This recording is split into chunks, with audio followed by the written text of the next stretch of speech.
مالا novel by نمرہ احمد باب 14۔ Vancouver کی ایک ٹھنڈی سی صبح تھی۔ اپارٹمنٹ بلڈنگ کے سامنے نگینہ بیگم کی ویل چیئر کھڑی تھی جسے اندرانی نے پیچھے سے تھام رکھا تھا۔ چند لمحے کے لیے کشمالہ مبین کچھ بول نہ سکی۔ گنگ، بالکل گنگ۔ ہمیں اندر آنے کے لیے نہیں کہو گی بیٹی؟ وہ اسے دیکھتے ہوئے نرمی سے مسکرائیں۔ اس نے اپنا سر خود بخود اسبات میں ہلتے دیکھا۔ پھر اس نے اپنے قدموں کو آگے بڑھتا دیکھا۔ اندرانی پیچھے ہٹ گئی۔ وہ خود ان کی ویل چیئر دھکیلتے ہوئے اندر لائی۔ لفٹ کا بٹن دبایا تو انگلی کپ کپاتی تھی، لیکن وہ ان کو منع نہیں کر سکتی تھی۔ وہ زیاد کی ماں تھیں، ایک بوڑھی اور بے ضرر سی خاتون جنہوں نے کبھی اس کا دل نہیں دکھایا تھا۔ وہ تو شاید اپنے بیٹے کی سیاہ کاریوں سے واقف بھی نہ تھی، اور اس کی ماں نے اسے ہر ماں کی طرح احترام کرنا سکھایا تھا۔ اندرانی اپارٹمنٹ کے اندر نہیں آئی، باہر کھڑی رہی۔ وہ ان کی ویل چیئر اپنے کمرے کے واحد کاؤچ کے سامنے لے آئی۔ آپ کو میرا ایڈریس کہاں سے ملا؟ خاموش کمرے میں اب وہ دونوں آمنے سامنے بیٹھی تھیں۔ زیاد نے بتایا تھا۔ کشمالہ پلک جھپکنا بھول گئی۔ زیاد جانتا ہے میں کہاں ہوں؟ اس کی رنگت سفید پڑنے لگی۔ ڈرو نہیں کشمالہ، اس کی ندامت کا اس سے بڑا ثبوت کیا ہوگا کہ آپ کا پتہ معلوم ہونے کے باوجود اس نے آپ سے رابطے کرنے کی کوشش نہیں کی۔ زیاد جانتا ہے کہ میں کہاں ہوں؟ اس سے اپنی آواز کسی کنویں سے آتی محسوس ہوئی۔ وہ یک ٹک ان کا چہرہ دیکھ رہی تھی۔ کچھ تھا جو اس کے اسٹوڈیو اپارٹمنٹ میں بدل گیا تھا، کچھ ایسا جو پہلے وہاں نہ تھا۔ چند منٹ پہلے جب وہ یہاں سے باہر نکلی تھی تو وہ ایک روشن اور ہوادار کمرہ تھا، لیکن اب کچھ بدل گیا تھا۔ کچھ تھا جو رینگ کے اس کمرے کے اندر آ گیا تھا، کچھ ایسا جس نے تاریکی کر دی تھی۔ بتیوں کے باوجود سایہ تھا۔ زیاد اپنے کیے پہ بہت زیادہ شرمندہ ہے۔ وہ تم سے بہت محبت کرتا ہے۔ اس نے بہت دکھ دیکھے ہیں۔ وہ بولنے لگی تو آواز نم ہو گئی، آنکھیں بھیگ گئیں۔ اس کی زندگی میں آپ سب سے قیمتی اور اہم ہو۔ اس کے باپ نے ہمیشہ اس کو تشدد کا نشانہ بنایا۔ اس کی ذات ادھوری رہ گئی، صرف آپ تھیں جو اس کو مکمل کر سکتی تھیں۔ زیاد جانتا ہے کہ میں کہاں ہوں؟ وہ بالکل شل بیٹھی تھی۔ اپارٹمنٹ سے مال کی کافی شاپ، وہاں سے جم، وہاں سے گروسری، پھر واپس اپارٹمنٹ۔ وہ اپنا مخصوص روٹین ذہن میں دہرا رہی تھی۔ کیا زیاد اس شہر میں تھا؟ کیا وہ سارا وقت اس کے تعاقب میں رہتا تھا؟ آپ اس کو ایک اور موقع دے کر دیکھو بیٹے۔ اچھی بیٹیاں اپنے گھر بساتی ہیں، توڑتی نہیں ہیں۔ آپ بڑے پن کا ثبوت دو، اس کو معاف کر دو، وہ خود کو بدل لے گا۔ آپ کو اس کی وہ ہر بات جو نہیں پسند وہ اس کو بدل لے گا۔ وہ جانتا ہے کہ میں کہاں ہوں؟ ہاں وہ جانتا ہے، لیکن میں اس شہر میں ہوں۔ انہوں نے آگے بڑھ کے اس کے ہاتھ پہ ہاتھ رکھا، لیکن مالا کا ہاتھ ایک دم بدک کے پیچھے ہٹا، جیسے کرنٹ چھو گیا ہو۔ خود وہ بھی حیران رہ گئی۔ نگینہ بیگم نے قدرے ناسمجھی سے اپنا ہاتھ واپس کھینچا۔ وہ جیسے ہرٹ ہوئی تھیں۔ مالا قدرے شرمندہ ہو گئی۔ سوری، میں بہت ایجی ہو گئی ہوں۔ وہ کہنا چاہتی تھی کہ اپنے گھر کے سربراہ مرد کا تھپڑ کھانے والی لڑکی ایک طویل عرصہ تک ایجی رہتی ہے، ہر آواز پہ ڈرنے والی، ہر پکار پر چونکنے والی، ہر حرکت پہ جھٹکا کھانے والی۔ لیکن زبان نے ساتھ نہیں دیا۔ زبان نے بس وہی بات دہرائی۔ زیاد جانتا ہے کہ میں کہاں ہوں؟ کیا آپ اس کو ایک چانس مزید دے سکتی ہو؟ وہ گمسم سی انہیں دیکھ رہی تھی۔ اپارٹمنٹ رکھے اس کے پودے ایک دم جیسے مرجھا گئے تھے۔ کوئی عجیب سی تاریکی تھی جو ہر طرف چھائی تھی۔ اسے جیسے گھٹن ہونے لگی۔ اس کو ایک ماہ دے کر دیکھو، صرف ایک ماہ کے لیے واپس آ جاؤ میرے ساتھ، میرے گھر میں۔ ہم نے یہاں آپ کے لیے ایک گھر رینٹ کیا ہے۔ میں آپ کے ساتھ رہوں گی۔ میری موجودگی اس بات کو یقینی بنائے گی کہ وہ آپ کو کوئی دکھ نہ دے سکے۔ اگر ایک ماہ تک اس نے خود کو ایک بدلا ہوا انسان ثابت نہ کیا تو جو آپ کہو گی وہی ہوگا۔ کیس کی بھی ضرورت نہیں ہوگی۔ میں اس کو کہوں گی وہ اپنے ہاتھوں سے طلاق لکھ کے دے دے گا۔ صرف ایک ماہ کشمالہ۔ وہ بوڑھی عورت آنکھوں میں پانی لیے اس کی منت کر رہی تھی۔ اسے ایک دم ان پر ڈھیر سارا ترس آیا۔ وہ کہنا چاہتی تھی کہ آپ اس کی سیاہ کاریوں سے واقف نہیں ہیں، آپ نہیں جانتی کہ وہ کیا کیا کر سکتا ہے، لیکن ہونٹ کھلے تو بس یہی نکلا۔ وہ جانتا ہے میں کہاں ہوں؟ کشمالہ صرف ایک ماہ۔ وہ دھیرے سے اٹھ کھڑی ہوئی، جیسے ذہن پہ چھائی دھند چھٹی ہو، جیسے دل کو یقین آ گیا ہو کہ وہ جانتا ہے کہ وہ کہاں ہے۔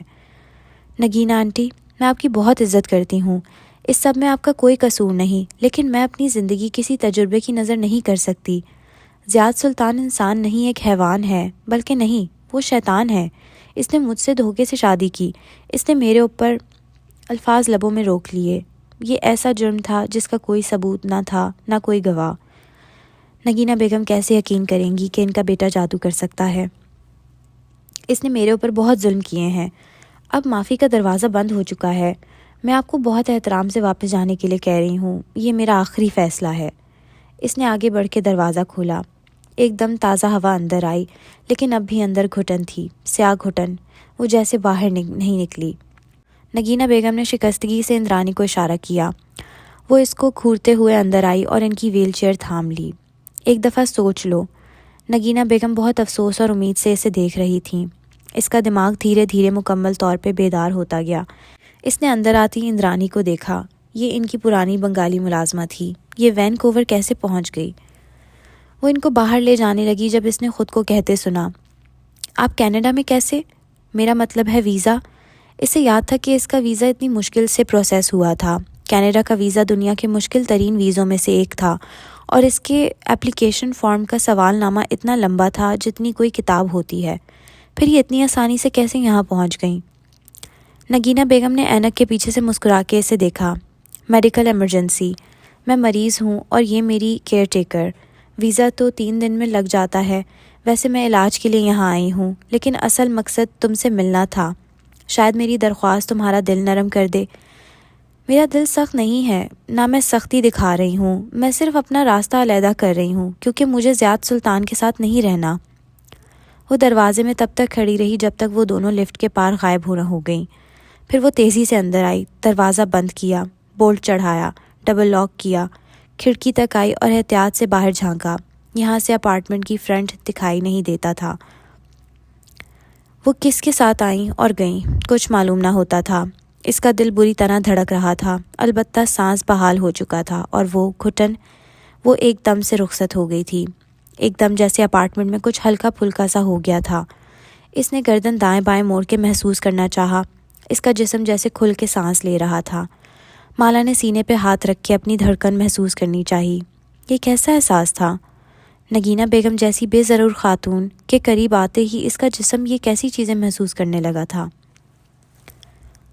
وہ سرے وینکوور کے قریبی شہر میں بنے کئی 2 منزلہ گھروں میں سے ایک تھا۔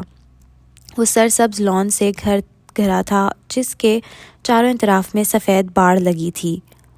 اندر لیونگ روم میں ٹی وی چلا تھا۔ ایک ایل شیپ صوفے پہ سامنے زیاد سلطان بیٹھا تھا۔ آنکھ تلے زخم کا نشان تھا اور سر پہ بینڈیج ابھی تک لگا تھا۔ وہ کشن گود میں رکھے ٹانگیں لمبی کیے ٹی وی دیکھ رہا تھا۔ دروازہ کھلا تو بہت سی روشنی اسی تاریک گھر کے اندر داخل ہوئی۔ اندرانی نگینہ بیگم کی ویل چیئر دھکیلتی آ رہی تھی۔ کیا کہا اس نے؟ زیاد نے پیر نیچے اتارے اور سوالیہ نگاہوں سے انہیں دیکھا۔ ابھی شوق میں ہے، اسے ہمارے یہاں آنے کی امید نہیں تھی، وہ بے تاثر لہجے میں کہتے ہوئے اپنا پرس ایک طرف رکھ رہی تھیں۔ مجھے بھی آپ کے یہاں آنے کی امید نہیں تھی، وہ بے زاری سے پیچھے کو ہوا۔ انداز میں طنز تھا یا صرف شکایت؟ نگینہ بیگم نے آنکھیں اٹھا کے اسے دیکھا۔ میں اس کو اور تمہیں واپس جوڑنے آئی ہوں۔ ان کی آنکھوں میں چمک تھی۔ اس خراب طبیعت کے ساتھ آپ کو اتنا سفر کرنے کی ضرورت نہیں تھی، اور نہ ان کو ساتھ لانے کی۔ اس نے ایک گھورتی ہوئی نظر اندرانی پہ ڈالی جو جواباً انہی نظروں سے اسے گھورتی رہی، اور پھر زیاد نے دوسری نظر ہال کے سرے پہ بنے دروازے پہ ڈالی۔ وہ بیسمنٹ کا دروازہ تھا۔ اب پاکستان میں رہنا ممکن نہ تھا، ہمارے مدرسے پہ ریڈ ہونے جا رہا تھا۔ نگینہ بیگم نے ویل چیئر کا بٹن دبایا اور اسے خود چلاتے ہوئے صوفے کے قریب لائیں۔ اندرانی زینے چڑھتی ہوئی اوپر بنے کچن کی طرف بڑھ گئی۔ آپ دبئی بھی جا سکتی تھیں، یہاں آنے کی کیا ضرورت تھی؟ وہ ناخوش تھا، بے چین تھا، بیزار تھا۔ میرا وقت کم رہ گیا ہے بیٹے۔ وہ اب اس کے صوفے کے عین سامنے بیٹھی تھیں، مسکراتی آنکھیں زیاد پہ جمی تھیں۔ اور مجھے جلد از جلد تمہارا گھر پھر سے جوڑنا ہے۔ زیاد کے تنیا صاحب ڈھیلے ہوئے، چہرے پہ سایہ لہرایا۔ جدہ میں جو کچھ ہوا اس کے بعد وہ کبھی نہیں مانے گی امی۔ اس کا لہجہ شکست خوردہ تھا، سر جھکا کے ہاتھ بالوں میں پھنسا دیے۔ کس سے کب کیا منوانا ہے یہ سرکار سے بہتر کوئی نہیں جانتا۔ وہ مسکرائیں۔ زیاد نے چونک کے انہیں دیکھا، چہرے پہ حیرت پھیل گئی۔ آپ کو اتنا یقین کیسے ہے کہ وہ مان جائے گی؟ انہوں نے آنکھیں بند کی اور مسکرائیں۔ ان کا چہرہ مزید نحیف اور لاغر ہو چکا تھا، لیکن آنکھوں کی چمک کوئی شے شکست نہیں دے سکتی تھی۔ ابھی ایک پتہ میرے ہاتھ میں ہے۔ آپ کے موکلوں کی خبریں۔ زیاد جیسے اکتا گیا، ریموٹ واپس اٹھایا۔ میرے موکل وہ جانتے ہیں جو دوسرے نہیں جانتے۔ وہ مسکرائیں۔ زیاد نے اسی ناگواری سے انہیں دیکھا۔ اس کو یہاں لانے کی کیا ضرورت تھی؟ جہاں سارے بچے چھوڑ دیے وہاں اس کو بھی کسی ٹھکانے لگا دیتی۔ اب کہ اس کے لہجے میں شکایت کے ساتھ ساتھ فکر مندی بھی تھی۔ نگینہ بیگم نے جواب نہیں دیا۔ وہ مسکرا کے ویل چیئر کو بٹن سے چلاتی اس دروازے کی طرف بڑھ گئیں۔ دروازے تک ویل چیئر رکی، پھر دیوار کا سہارا لے کر اٹھیں۔ ایسا نہیں تھا کہ وہ چل نہیں سکتی تھیں، اور یہ چند زینے تو وہ اتر سکتی تھیں۔ تاریک زینوں کے نیچے ایک ہال کمرہ تھا۔ دور دور تک کاٹ کباڑ رکھا تھا۔ ایک کونے میں ایک گٹھری سی پڑی تھی۔ نگینہ بیگم لکڑی کے ستونوں کا سہارا لیے اس کڑی کے قریب آئیں، پھر گھٹنوں پہ ہاتھ رکھے سامنے ایک کرسی پہ بیٹھ گئیں، پھر ستون پہ ہاتھ مارا۔ ایک مدھم بتی جل اٹھی۔ گٹھری اسی طرح ساکت رہی۔ اس سر گھٹنوں میں دیے ایک ننھی سی لڑکی تھی۔ اس کے گھنگریالے بال کمر پہ بکھرے تھے۔ آہٹ کے باوجود اس نے سر نہیں اٹھایا تھا۔ نگینہ بیگم کی نگاہ اس کی کلائی تک پھسل گئی۔ وہاں ایک ہتھکڑی بندھی تھی جس سے ننھی زنجیر ایک قریبی ستون سے جڑی تھی۔ اس کے ٹخنے کے گرد بھی ایسی ہی ایک زنجیر بندھی تھی۔ زنجیر اتنی لمبی تھی کہ وہ چند فٹ تک کمرے میں چل سکتی تھی، کونے میں بنے باتھ روم تک جا سکتی تھی، زینوں کے دہانے تک بھی پہنچ سکتی تھی۔ البتہ وہ چل نہیں رہی تھی، وہ وہیں کسی مجسمے کی طرح بیٹھی تھی۔ تم کتنی اچھی لڑکی ہو ہلال۔ انہوں نے مسکرا کے نرمی سے اس کے بالوں پہ ہاتھ پھیرا۔ تم نے سفر کے دوران کسی بھی موقع پہ مجھے تنگ نہیں کیا، نہ تم نے بھاگنے کی کوشش کی۔ ہلال نے جواب نہیں دیا، نہ سر اٹھایا۔ وہ مسکرائیں۔ ان کے با اثر کلائنٹس نے ان کی بہت مدد کی تھی۔ پاکستان میں کینیڈا کے ویزے ابو دھابی ایمبیسی سے ایشو ہوتے تھے۔ وہاں کام کرنے والے ان کے ایک کلائنٹ نے 24 گھنٹے میں ان کے ویزے کلیئر کروائے، اور FIA کے کلائنٹس نے ان کو بآسانی ملک سے نکلوایا۔ ہلال زیادہ وقت دوا کے زیر اثر تھی، ایک مریض جس کا کینیڈا پہنچنا ضروری تھا۔ انہیں خوف تھا کہ اگر وہ ہوش میں آئی تو چلانا شروع کر دے گی، لیکن وہ خاموش رہی تھی، بالکل خاموش۔ تم کبھی بھی بھاگنے کی کوشش نہیں کرتی، کتنی اچھی بیٹی ہو۔ ہلال انہیں نہیں دیکھ رہی تھی۔ ایک گال گھٹنے پر رکھے وہ ان کی طرف سے رخ موڑے ہوئے تھی۔ اس کا چہرہ پہلے سے کمزور تھا، کن پٹی اور تھوڑی پہ زخموں کے مندمل نشان ویسے ہی تھے۔ مجھے بھاگنے کی ضرورت نہیں ہے، میں انتظار کر رہی ہوں۔ اب کہ نگینہ بیگم کے چہرے پہ اچنبھا ابھرا۔ کیسا انتظار؟ میں انتظار کر رہی ہوں، اس نے دہرایا۔ وہ دیوار کو دیکھ رہی تھی، یا شاید وہ کچھ نہیں دیکھ رہی تھی، وہ کسی سوچ میں تھی۔ وہ چند لمحے وہیں بیٹھی رہی۔ کیا تم وہ کرو گی جو میں چاہتی ہوں ہلال؟ اس نے زیر لب دہرایا۔ You are dying. Nagina Begum کے چہرے پہ نمی محسوس ہوئی۔ انگلیوں سے ناک کو چھوا، نتنوں سے خون کے قطرے نکل رہے تھے۔ انہوں نے گہری سانس کھینچی۔ میرا وقت کم رہ گیا ہے، لیکن میں مرنے سے پہلے اس کام کو مکمل کر کے جاؤں گی ہلال۔ میں انتظار کر رہی ہوں، وہ چہرہ موڑے اسی طرح بولی۔ کس کا؟ انہیں جیسے غصہ آنے لگا۔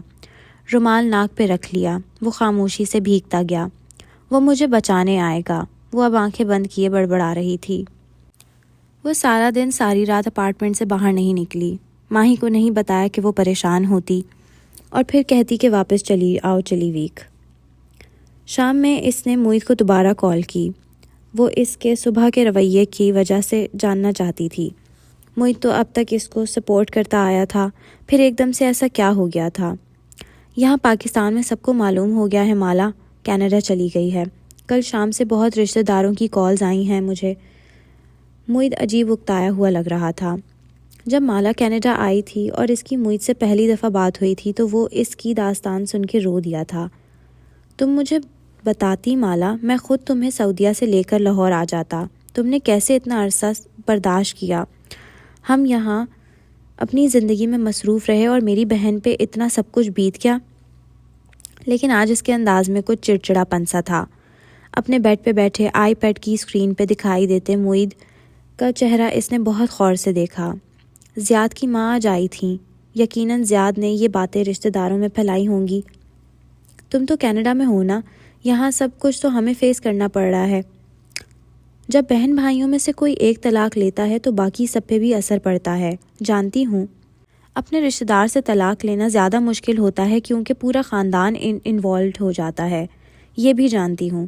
اسی لیے کزن میرج اگر ٹاکسک ہو جائے تب بھی برسوں تک میاں بیوی ایک دوسرے کو نہیں چھوڑتے کہ جس نے پہل کی سارا خاندان اس کو قصوروار ٹھہرائے گا۔ لیکن میں لوگوں کی باتوں کی وجہ سے اپنا فیصلہ نہیں بدل سکتی۔ میں نہیں کہہ رہا کہ فیصلہ بدلو، لیکن وہ کھنکارا۔ مجھے نگینا آنٹی کی کال آئی تھی، وہ کینیڈا آئی ہیں اس عمر میں اتنی بیماری کے باوجود صرف تمہیں منانے۔ تم ایک دفعہ ان کی بات سن لو۔ معید، میں ان کی بات بہت عزت کرتی ہوں، لیکن ان کی وجہ سے میں زیاد کے ساتھ اس جہنم میں دوبارہ نہیں جاؤں گی۔ مالا، تم ہمیشہ ایکسٹریم پہ چلی جاتی ہو، کوئی برا ہے تو بہت برا، اچھا ہے تو بہت اچھا۔ تم ان کے ساتھ بیٹھ کے ایک دفعہ مسائل حل کرنے کی۔ کون سا مسائل معید؟ اس کی آواز بلند ہونے لگی۔ سارے مسئلے ختم ہو چکے ہیں۔ وہ آدمی ایک سائیکوپیتھ ہے، ایک قاتل ہے جس نے مجھ پہ تشدد کیا۔ دیکھو، جب میاں بیوی کی لڑائی ہوتی ہے تو دوسرا شخص وقتی طور پہ اتنا برا لگتا ہے کہ بس، لیکن پھر جب صلح ہو جائے تو… میں اس کو غصے میں قاتل نہیں کہہ رہی، وہ بے بسی سے چلائی تھی۔ وہ ایک پروفیشنل اساسن ہے معید، کرائے کا قاتل۔ وہ چند لمحے کے لیے خاموش ہو گیا۔ مالا، خاندان میں بہت بدنامی ہوگی یار، تھوڑا بہت تو عورتوں کو گزارا کرنا ہوتا ہے۔ مجھے گزارا نہیں کرنا، مجھے زیاد سلطان سے طلاق لینی ہے، وہ ایک لفظ چبا چبا کے کہہ رہی تھی۔ اور ہماری عزت، ہمارے خاندان میں کسی لڑکی کو طلاق نہیں ہوئی، لوگ کہیں گے تم نے کینیڈین نیشنلٹی کے لیے یہ کیا ہے۔ مجھے ان لوگوں کی پرواہ نہیں کرنی جنہوں نے میری زندگی نہیں گزارنی۔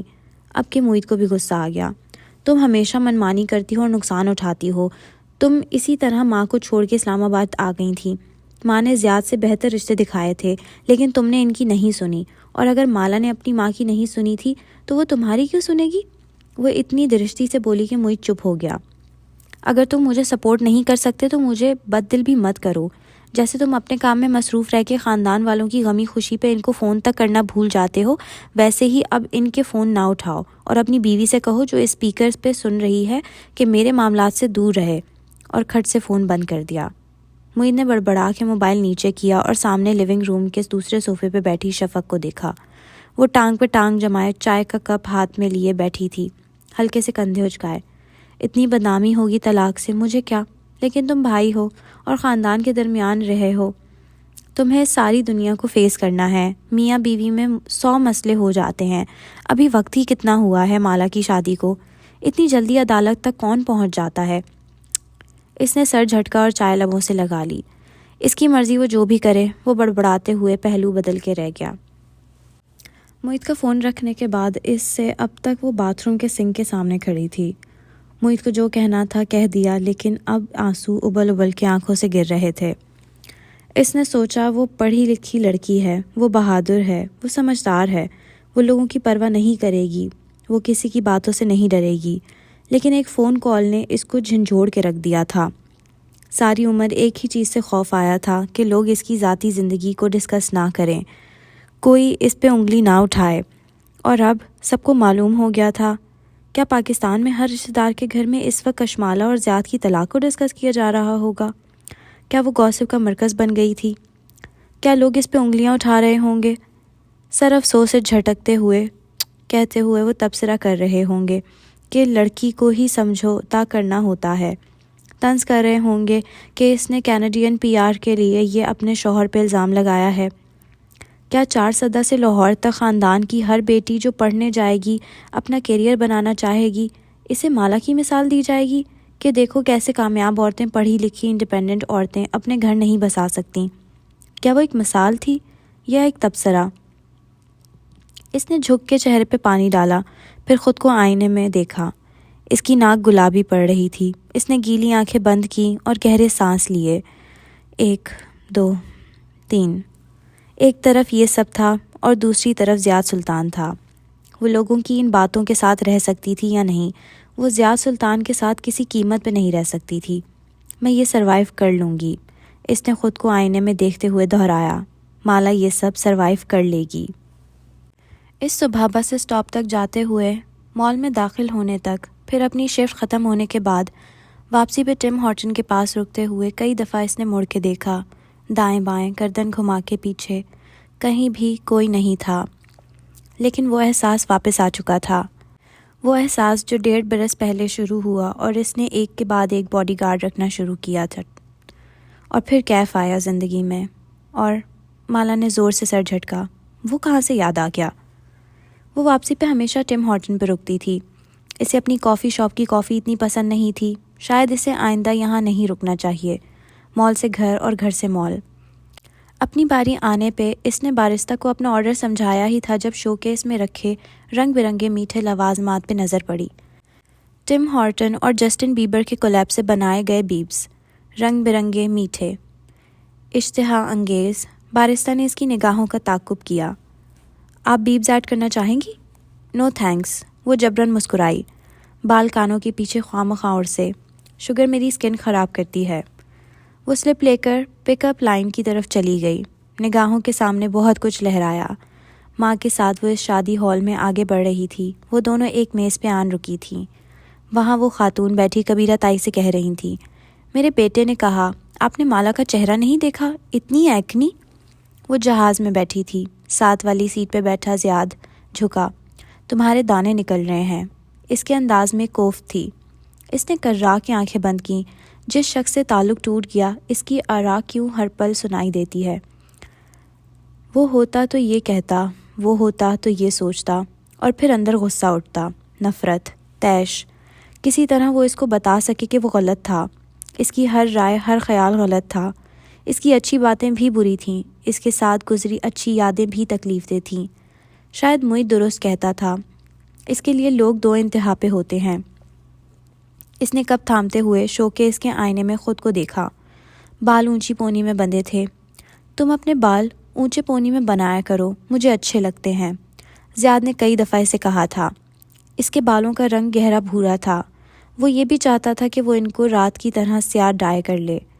مالا نے نوچنے والے انداز میں پونی کھینچی، سر دائیں بائیں جھٹکا، بال کھل گئے۔ وہ کافی لیے باہر نکل رہی تھی جب فون بجنے لگا۔ نمبر دیکھ کے گہری سانس لی۔ سمر خالہ، ماہی کی ساس، جانتی تھی کہ پاکستان میں خبر پھیل چکی ہوگی۔ اب سب اس کو کال کر کے کہیں گے کہ صلح کر لو۔ اب زیاد خاندان والوں کے ذریعے اس پر پریشر ڈالے گا۔ مالا مجھے ابھی معلوم ہوا، بہت افسوس ہوا۔ وہ فون کان سے لگائے سائیڈ واک پہ چلتی جا رہی تھی۔ تھینک یو خالہ۔ اس کا لہجہ قدرے بیزار تھا۔ کیا وہ اس پہ دباؤ ڈالیں گی؟ مجھے یہ بھی معلوم ہوا کہ نگینہ کینیڈا آئی ہے تمہیں منانے۔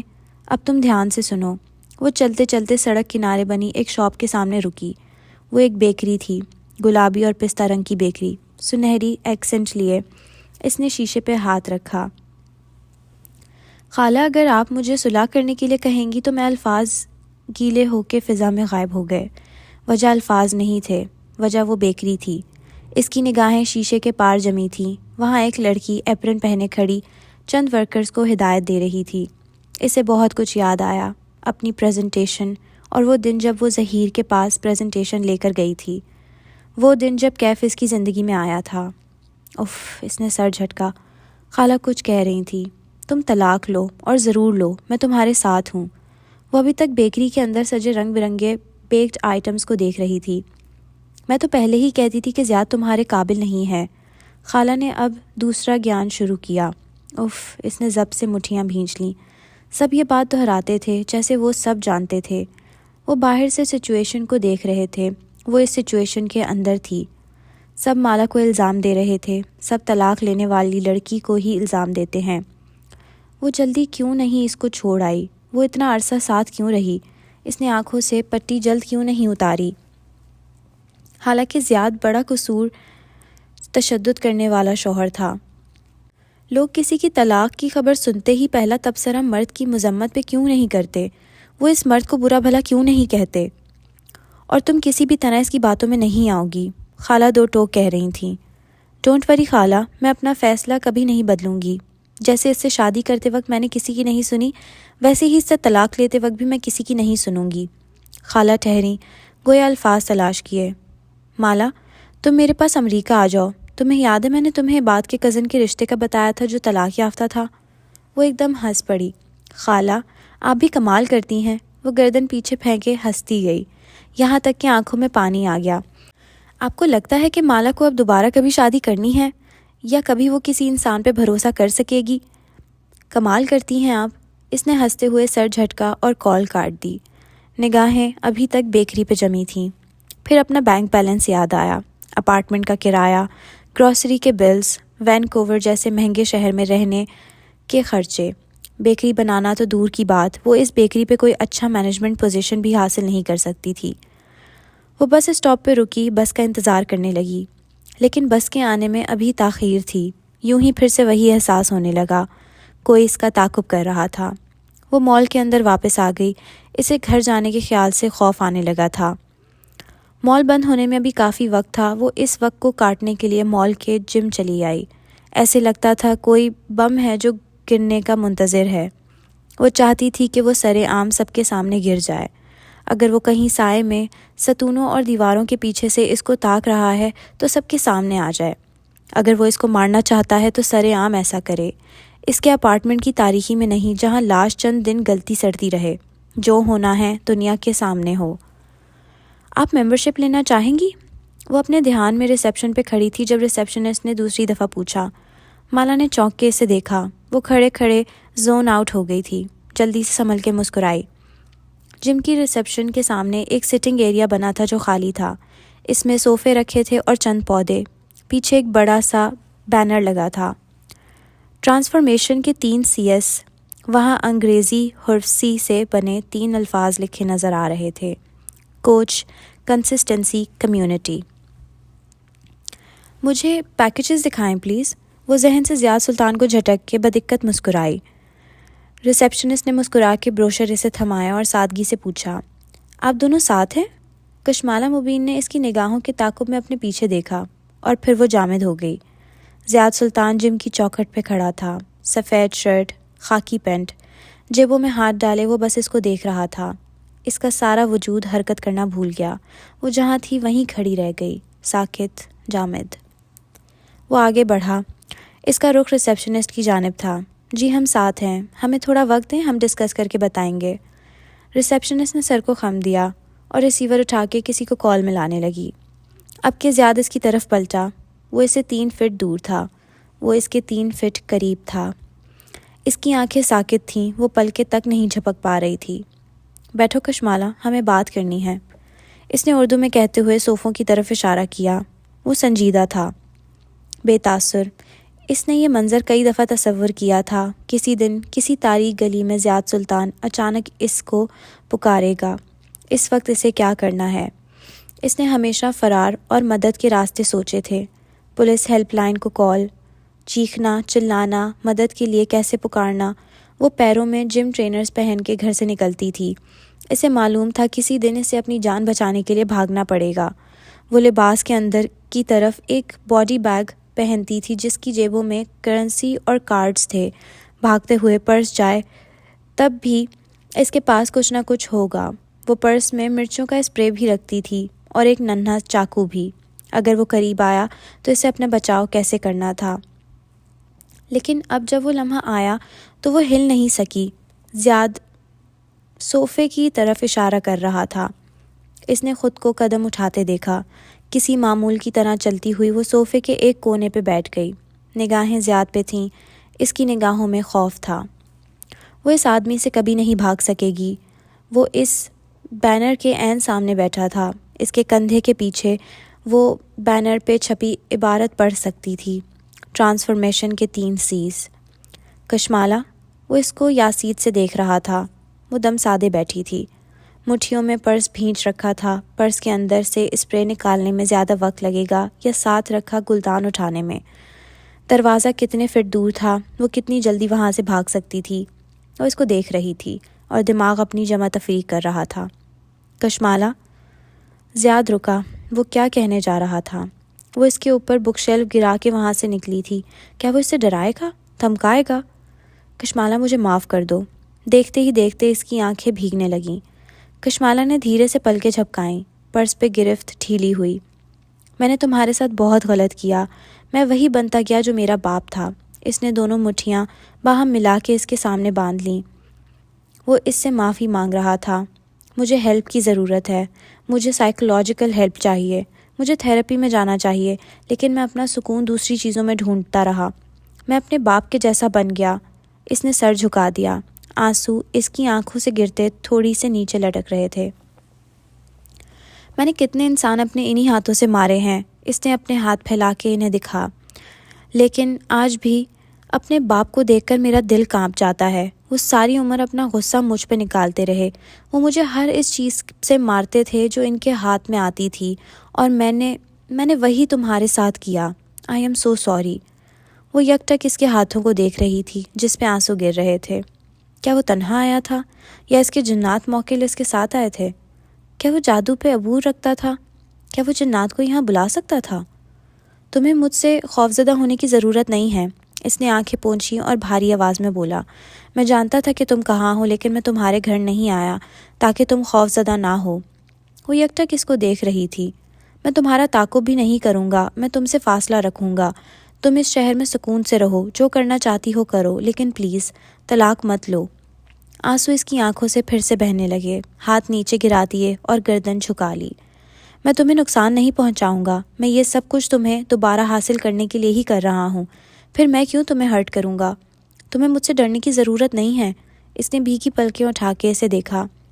اس لمحے زیاد سلطان کے چہرے پہ اتنا دکھ اور بے بسی پھیلی تھی کہ شاید اس نے یہ دو جذبے پہلے کہیں ایک ساتھ اتنی شدت سے نہیں دیکھے تھے۔ مجھے سائیکی ایشوز ہیں، میں ٹراما کا شکار ہوں۔ میں نے تم سے محبت کی، لیکن درست طریقے سے نہیں کی۔ میں چاہتا تھا کہ تم مجھے ہیل کرو، ہم دونوں مل کے ایک دوسرے کو ہیل کریں۔ تم مجھے فکس کر سکتی تھی، لیکن میں نے تمہیں اپنے ہاتھوں سے کھو دیا۔ اب میں کیا کروں کہ ہم پھر سے ایک ساتھ ہو سکیں؟ وہ اب زیاد کو نہیں دیکھ رہی تھی۔ اس کی نگاہیں زیاد کے کندھے سے پیچھے سب بینر پہ جمی تھیں۔ ٹرانسفارمیشن کے تینوں سیز اسی طرح چمک رہے تھے۔ میں اس دفعہ اپنے الفاظ سے نہیں، اپنے اعمال سے تمہیں اپنے بدلنے کا یقین دلاؤں گا۔ میں جرم کی زندگی چھوڑ چکا ہوں۔ میں نے ڈارک ویب اپنا اکاؤنٹ بند کر دیا ہے۔ میں اب کسی کے لیے کام نہیں کرتا، میں صرف اپنا راستہ درست کرنا چاہتا ہوں۔ کیا تم مجھے صرف ایک چانس دے سکتی ہو؟ اس کی آنکھیں واپس زیاد کی بھیگی آنکھوں پہ جم گئیں۔ میں نے تم پہ ہاتھ اٹھایا، لیکن وہ آخری دفعہ تھا، اب ایسا نہیں ہوگا۔ تم نے بھی مجھ پہ ہاتھ اٹھایا، لیکن وہ میری سزا تھی۔ ہمارا معاملہ برابر ہو گیا۔ تم مزید جو سزا مجھے دینا چاہو دے لو۔ میں تم سے صرف ایک چانس مانگنا چاہتا ہوں۔ اس نے ہتھیلی کی پشت سے آنسو پوچھے، پھر اٹھ کھڑا ہوا۔ میں تمہارا تعاقب نہیں کروں گا، یہ میرا نمبر ہے۔ ایک پرچی اس کے ساتھ رکھی۔ تم جب چاہے مجھ سے رابطہ کر سکتی ہو، چاہو تو پولیس کو میرے بارے میں بتا دو، میں مزاحمت نہیں کروں گا، لیکن جس دن تمہیں عدالت سے خلا مل گئی، میں اس دن اپنی زندگی ختم کر لوں گا۔ مالا نے چونک کے سر اٹھایا۔ وہ بھیگی آنکھوں سے مسکرایا۔ میرے گناہ بہت زیادہ ہیں، ان کی سزا صرف میری موت ہے۔ جس زندگی میں تم نہیں، اس کا فائدہ نہیں۔ وہ کتنی ہی دیر سے دیکھتی رہی، پھر دھیرے سے اٹھ کھڑی ہوئی۔ میں تمہیں ایموشنل بلیک میل نہیں کر رہا۔ اس نے پھر سے آنکھیں رگڑیں۔ میں اگر تمہیں ہار گیا تو اسی مال کی چھت سے کود جاؤں گا۔ وہ چند لمحے سے دیکھتی رہی، پھر جیسے سرگوشی میں بولی، ابھی کود جاؤ۔ اور وہ دیکھ سکتی تھی کہ اس کے 3 الفاظ نے زیاد سلطان کو جیسے توڑ کے رکھ دیا تھا۔ اس کی آنکھیں پھر سے بھیگنے لگیں، لیکن وہ آگے بڑھ گیا، دروازہ کھولا اور باہر راہداری میں غائب ہو گیا۔ یہ پہلے ہو چکا تھا۔ جدہ میں کو ورکنگ اسپیس کی لابی میں وہ آیا تھا، اس کی منت کی تھی، پھر کچھ دن بعد اس نے اسے اغوا کر لیا۔ یہ پہلے ہو چکا تھا۔ ممبرشپ؟ ریسیپشنسٹ نے یاد دلایا۔ وہ اپنی فون کال سے فارغ ہو چکی تھی۔ مالا نے ہاتھ میں پکڑے بروشر کو دیکھا۔ اس پہ 3 سی جگمگا رہے تھے۔ 3 C's، وہ بڑبڑائی۔ ٹرانسفارمیشن کے 3 سی، ریسیپشنسٹ پروفیشنل انداز میں وضاحت کرنے لگی۔ کوچ، کمیونٹی اور کنسسٹنسی، تسلسل۔ کوئی انسان تنہا نہیں بدل سکتا، نہ خود سے کچھ سیکھ سکتا ہے۔ اس کو کوچ چاہیے جو اس کو سکھائے۔ اس کو اپنے کام میں تسلسل چاہیے، یعنی وہ ایک کام کو بار بار دہرائے، اور اس کو کمیونٹی چاہیے، اپنے جیسے لوگوں کی کمیونٹی، جن کا ایک ہدف ہوتا ہے کہ وہ خود کو تنہا محسوس نہ کریں۔ اور ہمارے جم میں آپ کو یہ تینوں ملیں گے۔ اس کی چلتی زبان رک گئی۔ مالا بروشر اٹھائے تیزی سے باہر نکل چکی تھی۔ یہ وہ دن تھا جب اسے یقین آ گیا تھا کہ زیاد سلطان کبھی بھی اسے نہیں مارے گا۔ وہ اس شہر میں تھا، لیکن وہ اس کی جان نہیں لے گا۔ وہ سب کچھ اس کو پانے کے لیے کر رہا تھا۔ وہ اس کے لیے کسی اور کی جان لے سکتا تھا، لیکن اس کی نہیں۔ وہ بس اسٹاپ تک جانے سے پہلے ٹم ہارٹن پہ رکی۔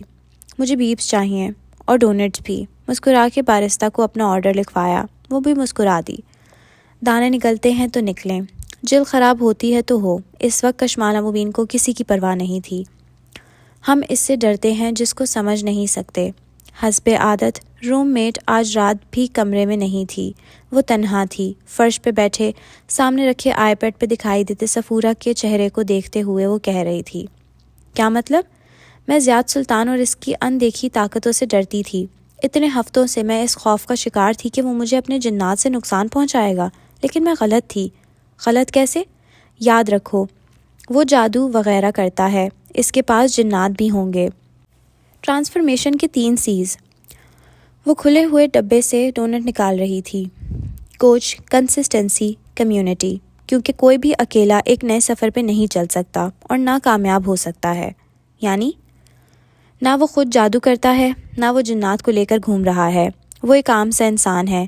اسے میرے ایڈریس میرے کریڈٹ کارڈ کی اسٹیٹمنٹ سے ملا ہوگا، جنات سے نہیں۔ وہ قدرے جوش سے کہہ رہی تھی۔ صفورہ چنبے سے اسے دیکھنے گئی۔ وہ اکیلا بھی نہیں ہے، کوئی شخص تنہا کچھ اچیو نہیں کر سکتا۔ کوچ، اس نے انگلیوں پہ گنا، اس کے پاس کوچ ہے، کوئی ایسا جادوگر جو اپنے کام میں بہت آگے ہے۔ ماہر ٹھیک کہتا تھا، وہ ایک نامور جادوگر کلائنٹ ہے۔ ماہر کہاں سے آ گیا؟ صفورہ کا حلق تک کڑوا ہو گیا، لیکن اس نے جیسے سنا نہیں۔ رک کے ڈونٹ کی ایک اور بائٹ لی۔ کنسسٹنسی، وہ تسلسل سے لڑکیوں پر جادو کرواتا آیا ہے۔ میں وہ پہلی لڑکی نہیں ہوں، نہ میں آخری ہوں گی۔ اس کے ماضی میں بہت کچھ ایسا ہے جس سے ہم واقف نہیں۔ اور کمیونٹی، صفورہ اب کے سمجھ رہی تھی۔ اس کے ارد گرد ایسے لوگ ہیں جو اس کی جادو میں مدد کر رہے ہیں۔ بالکل، وہ قدرے پرجوش تھی۔ اور اگر میں ان لوگوں کو ڈھونڈ لوں تو میں جادو کے اس سائیکل کو توڑ سکتی ہوں۔ میں زیاد سلطان سے آزاد ہو سکتی ہوں۔ اور پھر جیسے اسے یاد آیا، ایک بھولی بسری آواز، اور شاید میں ہلال کو بھی بچا سکوں۔ ہلال تمہارا مسئلہ نہیں ہے، صفورہ کو جیسے کوفت ہوئی۔ تمہیں صرف زیاد سے چھٹکارا چاہیے، ایسا چھٹکارا کہ وہ کبھی تمہارے اوپر جادو نہ کر سکے۔ میں اب اس سے نہیں ڈروں گی، کیونکہ انسان اسی سے ڈرتا ہے جسے وہ سمجھ نہیں سکتا۔ میں نے اسے سمجھ لیا ہے۔ وہ ایک عام انسان ہے، اس کی طاقت اس کا جادوگر ہے، اور وہ انسان جن کو وہ اپنے کاموں کے لیے ہائر کرتا ہے۔ کال بند ہوئی تو کمرے میں خاموشی چھا گئی، لیکن اب اس خاموشی میں خوف نہیں تھا۔ میں اب نہیں ڈروں گی، نہ زیاد سے، نہ خوبصورتی کو کھونے سے۔ اس نے آخری ڈونٹ اٹھا کے اس میں دانت گاڑے، اور نہ ہی لوگوں کی باتوں سے۔ ڈونٹ ختم ہو گئے، لیکن اس کا جیسے دل نہیں بھرا تھا۔ بہت عرصے بعد اتنا سارا میٹھا ایک ساتھ کھایا تھا۔ شوگر رش نے چند منٹ کے لیے بہت سی توانائی دے دی، لیکن پھر جیسے فرسٹریشن ہونے لگی۔ اسے مزید ڈونٹس چاہیے تھے۔ دانے نکلتے ہیں تو نکلیں، اسے کسی کے سامنے خوبصورت نہیں لگنا تھا۔ وہ آزاد تھی، اسے مزید ڈونٹس کھانے تھے، لیکن اسے تو ڈونٹس پسند بھی نہیں تھے۔ آخری نوالا حلق میں رہ گیا، جیسے اٹک گیا ہو۔ وہ پلک جھپکنا بھول گئی۔ او نو، اس نے جیسے زہر کی طرح ڈونٹ منہ سے اگلا، پھر تیزی سے پرس اٹھایا، جوتے پیروں میں گھسیڑی اور باہر کی طرف بھاگی۔ نہیں، پلیز نہیں، کسی صورت نہیں، ناممکن۔ اس کی رنگت سفید ہو رہی تھی اور قدم من من بھر کے ہو رہے تھے۔ کچھ دیر بعد وہ شاپرز ڈرگ مارٹ کے کاؤنٹر پہ کھڑی تھی۔ فارماسسٹ نے کینیڈین خوش اخلاقی سے اس کا حال احوال دریافت کرنے کے بعد پوچھا، آپ کو کیا چاہیے؟ کشمالہ مبین نے تھوک نگلا، خشک لبوں پہ زبان پھیری۔ پریگننسی ٹیسٹ کٹ۔ اس گھر میں نیم اندھیرا سا تھا، جیسے اندیکھا دھواں بھرا ہو۔ ہال وے کے اختتام پہ تم چلتے ہوئے اس وسیع کمرے تک آؤ تو وہاں چند صوفے رکھے دیکھو گے۔ ایک پر نگینہ بیگم لیٹی تھیں، سر پہ دوپٹہ تھا اور پیر لمبے کر کے صوفے کے ایل پہ رکھے تھے۔ چہرہ پہلے سے کہیں نحیف اور سفید تھا۔ ہاتھ میں پکڑی تسبیح کے دانے گراتے ہوئے وہ غور سے زیاد کو دیکھ رہی تھیں، جو قالین پہ بیٹھا تھا۔ پشت ان کے پیروں کے قریب صوفے سے لگا رکھی تھی۔ وہ نہیں مانی۔ وہ دور کہیں خلا میں دیکھ رہا تھا۔ اس سوال پہ شکستگی سے نفی میں سر ہلایا۔ وہ اب کبھی نہیں مانے گی، اسے منانا ہوگا۔ انہوں نے نرمی سے اپنا ہاتھ اس کے ہاتھ پہ رکھا۔ زیاد نے آنکھیں بند کر کے انگلی سے کن پٹی مس لی۔ اس کے جیسے سر میں درد ہو رہا تھا۔ میں اس کے بغیر کیا کروں گا امی؟ اس کی آواز رندھنے لگی۔ میں اس کے بغیر زندگی کا تصور کرتا ہوں تو لگتا ہے کسی نے میرے جسم کا کوئی ٹکڑا کاٹ دیا ہے۔ وہ مان جائے گی۔ وہ اس کے ہاتھ کو دباتے ہوئے ڈھارس دے رہی تھیں۔ اسے آزادی چاہیے، اسے خود مختار عورت بننا ہے۔ وہ تلخ ہوا۔ تو آپ اس کو یہ دکھا دیں کہ خود مختاری میں نقصان ہے اور آپ کے ساتھ رہنے میں فائدہ ہے۔ زیاد سلطان نے چونک کے انہیں دیکھا، آنکھیں اچنبے سے چھوٹی ہوئیں۔ وہ میری کوئی بات سننے کو تیار نہیں ہے۔ بات کرنے کو کون کہہ رہا ہے؟ آپ سمجھ نہیں رہی، یہ کینیڈا ہے، اس کے پاس یہاں حقوق ہیں، اس کا اسائلم کا کیس مضبوط ہے، کل کو اسے کوئی اچھی نوکری بھی مل جائے گی، وہ ٹیلنٹڈ ہے، یہاں اس کے پاس تمام راستے کھلے ہیں۔ اگر ہر راستہ بند گلی میں کھلتا ہو تو وہ واپس کس کے پاس جائے گی؟ زیاد چونکا، دھیرے سے سیدھا ہوا، لب اوہ میں سکڑے۔ نگینہ بیگم اس کے تاثرات دیکھ کے مسکرائیں۔ وہ ان کی بات سمجھ چکا تھا، پھر وہ رکا نہیں، تیزی سے اٹھا اور اس نادیدہ دھوئیں سے بھرے گھر سے باہر چلا گیا۔ پیچھے سناٹا چھا گیا۔ دفتن قدموں کی چاپ سنائی دی۔ آپ نے اسے کیوں نہیں بتایا کہ اب یہ شادی ختم کرنا آسان نہیں ہے؟ اندرانی دھیرے سے قریب آئی، اس کے انداز میں الجھن تھی۔ اسے بچے نہیں چاہیے، ابھی اسے اس کے بارے میں بھنک بھی نہیں پڑنی چاہیے۔ ان کے چہرے پہ سنجیدگی تھی، تسبیح کے دانے پھر سے گرنے لگے۔ اور مالا کیسے مانے گی؟ مگر وہ نہیں سن رہی تھیں، وہ دور خلا میں دیکھ رہی تھی۔ وہ بیٹی ہے، کشمالہ اور زیاد کی بیٹی، اور وہ ہمیں ہر قیمت پہ چاہیے۔ آپ کشمالہ پہ کوئی عمل کریں، ایسے کہ وہ پھر سے راضی ہو جائے یا یہ چند ماہ سکون سے گزر جائیں۔ اندرانی بے چین ہوئی۔ نہیں، ہم اس بچی کو خطرے میں نہیں ڈال سکتے جس کا ہم نے برسوں سے انتظار کیا ہے۔ وہ ہلکا سا مسکرائیں، آنکھیں چمکنے لگیں۔ ہر جادو ہمارے جسم سے جان نچوڑنے لگتا ہے، اب وقت کم ہے، توانائی بھی کم ہے۔ انہوں نے کرب سے آنکھیں بند کیں۔ اب بس ایک آخری عمل کرنا ہے۔ اندرانی نے چونک کر انہیں دیکھا۔ کس پر؟ نگینہ بیگم کی مسکراہٹ گہری ہوئی۔ جواب نہیں دیا۔ اندرانی کے لب اوہ میں سکڑے، وہ جانتی تھی وہ کس کی بات کر رہی ہیں۔ وہ بورڈنگ پاس ہاتھ میں لیے ایئرپورٹ کے فرش پہ تیز تیز چلتا جا رہا تھا۔ کندھے پہ ایک بیک پیک لاپرواہی سے ڈالے، پی کیپ پہنے، ماہر فرید کی نظریں اپنا گیٹ تلاش کر رہی تھیں۔ دفتن ایک گیٹ کے سامنے رکا، بورڈنگ پاس سے نمبر میچ کیا۔ نمبر دھندلا تھا، لیکن اس کا دماغ کہہ رہا تھا کہ یہی اس کا گیٹ ہے۔ وہ لبوں میں کچھ چباتے ہوئے وہاں بنے ویٹنگ لاؤنج کی طرف بڑھ گیا۔ وہ کیا چبا رہا تھا؟ اسٹرابری جیسا کچھ، شاید چنگم۔ لاؤنج میں لوہے کی کرسیوں پر بیٹھنے کے بعد اس نے بیگ قدموں کے ساتھ رکھ دیا، پھر اسے اپنا بورڈنگ پاس دیکھا۔ وہ کہاں جا رہا تھا؟ ملک کا نام مٹا مٹا سا تھا، شاید وہ پڑھ نہیں پا رہا تھا۔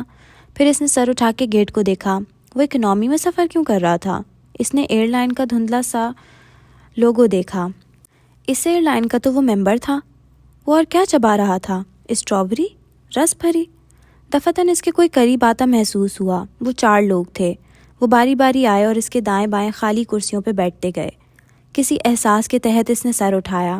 وہ چھوٹے چھوٹے قد کے آدمی تھے، 2 مرد، 1 عورت، 1 بچہ۔ وہ چاروں گردن اس طرف موڑ کے اسے دیکھ رہے تھے۔ اس نے سر گھما کے ان سب کو دیکھا۔ وہ ان کے درمیان میں تھا اور وہ بنا پلک جھپکے ان کو دیکھ رہے تھے۔ منہ میں اسٹرابری کا ذائقہ بڑھتا جا رہا تھا۔ دفتن وہ چونکا۔ اس بچے کے سر سے خون نکل رہا تھا۔ اس نے چونک کے باقیوں کے چہرے دیکھے، ان سب کے کانوں کے قریب سے خون قطرے گر رہے تھے۔ اس نے سامنے دیکھا، اب ایئرپورٹ خالی تھا، سب مسافر غائب ہو چکے تھے۔ گیٹ پہ لگی اسکرین پہ ایک شہر کا نام جگمگا رہا تھا۔ یہ کس شہر کا کوڈ تھا؟ لندن کا؟ وہ لندن جا رہا تھا، لیکن کیوں؟ ذہن میں گھنٹیاں بجنے لگیں، جیسے کسی شہر کا گھڑیال جنگ سے پہلے نکارہ بجا رہا ہو۔ ماہر کرنٹ کھا کے اٹھ بیٹھا۔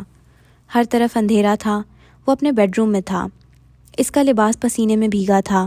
سائڈ ٹیبل پہ ہاتھ مارا، لیمپ چلایا، پھر موبائل اٹھا کے دیکھا۔ پریئر ایپ پہ فجر کی اذان ہونے والی تھی۔ اس نے ساری بتیاں روشن کر دیں، پھر دائیں بائیں دیکھا، وہاں کوئی نہ تھا۔ اس نے پسینے سے تر بالوں میں ہاتھ پھیرا، سب کچھ ویسا ہی تھا جیسا اس کے سونے سے پہلے تھا۔ وہ رات اپنا کام مکمل کر کے سویا تھا۔ رات تک اس کے اپارٹمنٹ میں سکون تھا، امن تھا، لیکن اب سب ویسا نہ تھا۔ کچھ بدل چکا تھا، فضا میں کچھ تھا جسے وہ محسوس کر سکتا تھا۔ اس کی گردن کے بال کھڑے ہونے لگے۔ چوکنی نگاہوں سے دائیں بائیں گردن گھمائی۔ وہاں خاموشی اور سناٹا تھا، لیکن وہ جانتا تھا کہ وہ اکیلا نہیں ہے۔ وہ آ گئے تھے، وہ اس کے لیے بھیجے گئے تھے، اور اس دفعہ وہ پوری قوت کے ساتھ آئے تھے۔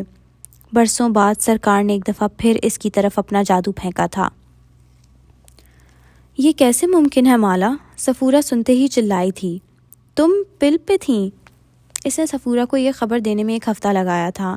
اس 1 ہفتے میں اس نے دھیان سے کوئی کام نہیں کیا تھا، وہ بس روئی تھی، بہت روئی تھی۔ ہر اٹھتا قدم خلا میں اٹھتا۔ زندگی ایک دم تاریک ہو گئی تھی۔ وہ بند گلی میں تھی اور سارے راستے بند ہو گئے تھے۔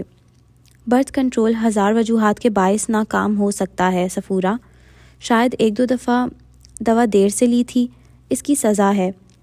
وہ کافی شاپ کے کاؤنٹر پہ کھڑی تھی۔ اس وقت وہاں گاہک نہیں تھے، وہ کھل کے بات کر سکتی تھی۔ آر یو شور؟ صفورہ کو ابھی تک یقین نہیں آ رہا تھا، لیکن اسے یقین آ چکا تھا۔ وہ ڈاکٹر کے پاس سے جا کے لوٹ آئی تھی۔ 10 ہفتے ہو چکے ہیں۔ میں جب زیاد کے اوپر بک شیلف گرا کے وہاں سے آئی تھی تب بھی میں پریگننٹ تھی، لیکن میرے ذہن میں اتنا کچھ چل رہا تھا کہ اس طرف دھیان ہی نہیں گیا۔ پھر اسے یاد آیا، سعودیہ میں بھی مجھے صرف فرسٹ ایڈ دی گئی تھی، بلڈ ٹیسٹ نہیں کیا گیا، مجھے معلوم ہی نہ ہو سکا۔ اف، میں اس بچے کا کیا کروں گی صفورہ؟ بچہ نہیں ہے یہ، صفورہ جلدی سے بولی، اس کو صرف ایک فیٹس سمجھو۔ وہ جانتی تھی صفورہ کیا کہہ رہی ہے۔ یہ گناہ ہے۔ مالا میری بات سنو، صفورہ تیزی سے کہہ رہی تھی۔ تمہاری حالت میں تمہیں کوئی بھی اسکالر فتویٰ دے دے گا، تم اس بچے کے بارے میں کسی کو نہیں بتاؤ گی۔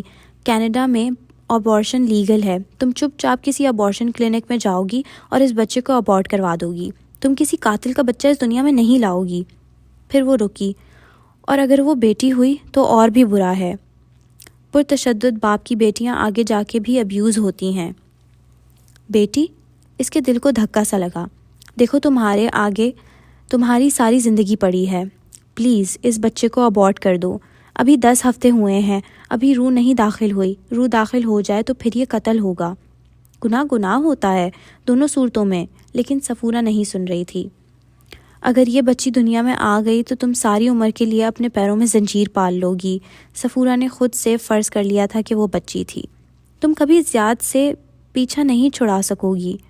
اف صفورہ، اس کا سر درد کرنے لگا تھا۔ اب میں زیاد سے طلاق کیسے لوں گی؟